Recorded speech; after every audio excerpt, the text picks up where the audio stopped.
মাঝ আকাশে বোমাতঙ্ক ছড়ানোর পর ভারতের একটি যাত্রীবাহী বিমান জরুরি অবতরণ করেছে। জানা গেছে ২৩৪ জন যাত্রী ও ১৩ জন ক্রু নিয়ে উঠতে থাকা বিমানটির শৌচাগারে একটি কাগজের টুকরো পাওয়া যায়। তাতে লেখা ছিল এই বিমানে বোমা রাখা আছে।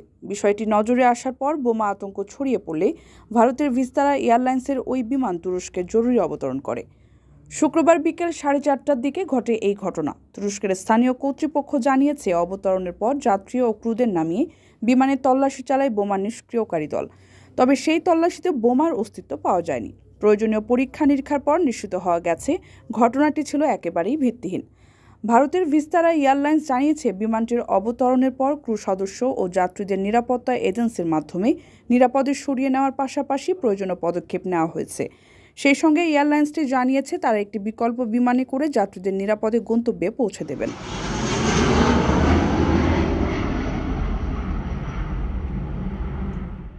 প্রবাসীদের বিনিয়োগের শতভাগ নির্ভরযোগ্য প্রতিষ্ঠান প্রবাসীর সিটি লিমিটেড। এখানে বিনিয়োগ করে হালাল মুনাফা অর্জন করুন।